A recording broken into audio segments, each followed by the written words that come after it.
2,16,000 जी vote दङ Siddeley समष्टियाव बिनि गेजेराव 1,60,000 बा 1,70,000 भोट जानो हागौ जों दा मोनसे आसा खालामदों कंग्रेसबो दङथ' बिपिएफआबो एसे बोगोन 40,000सो 45,000सो जोङो 1,00,000नि बारा भोट मोननानै देरहासार जालांगोन जोंहा मोनसे आसा दङ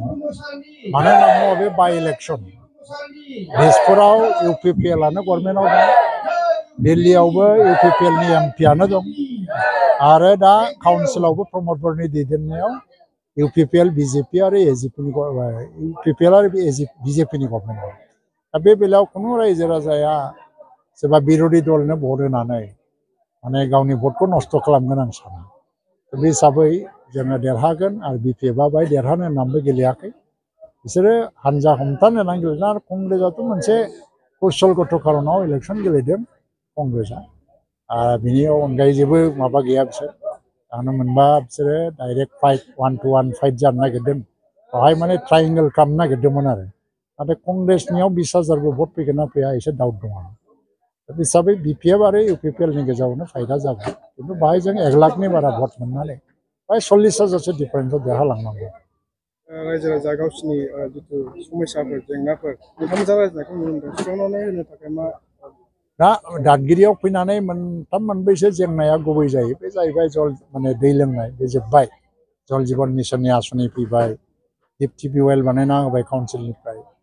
फारसेथिं लामानि जेंना दंमोन नैबे दा मैनागुरि लामाजों थांनाय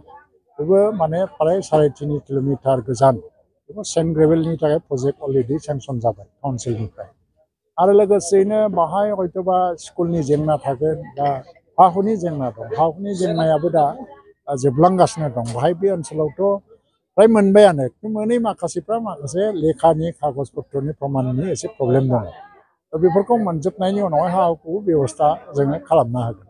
आं अलरेडि 13टा आदिबासि संगठनजों रायज्लायबाय बिसोरनि दाबि दावा खोनासंबाय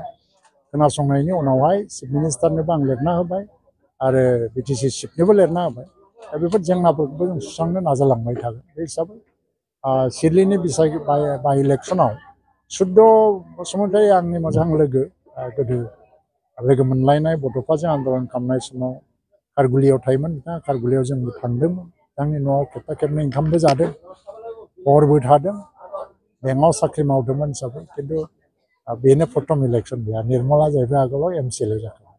आरो पार्टि प्रेसिडेन्ट बिथाङा राजनितिक बेकग्राउन्डआ फ्राय गैया आरो दा बिपिएफआ जि कारनाव केन्डिडेटखौ होदों पार्टि हमथानो थाखाय माने गाज्रि समाव केन्डिडेटफोरखौ मोनबाय आरो दा बेखौ आङो सानोमा बिसोर मोनसे सिम्बलिक फाइट खालामदों बे एक प्रकार फ्रेन्डलि फाइट बायदि कारन बेवहाय जेननाय देरहानायनि खुनु खेला गैया कारन बिसोर मिथिखागौ गावसोर जेनगोन जों देरहाखागोन ओंखायनो आंहा बुंनांगौ जेबो गैया गुबुननि सायाव बयनिबो फारसे आंनि मोनसे गाहाम हामलायनाय थागोन आरो इउपिपिएलनि केन्डिडेट निर्मल आरो एनडिएनि मदद होजानाय केन्डिडेट निर्मल बिथाङा बांसिन भट मोननानै एबार फोरमान देखायगोन जानाय एमपि इलेक्सनाव जिखिनि एसे एनै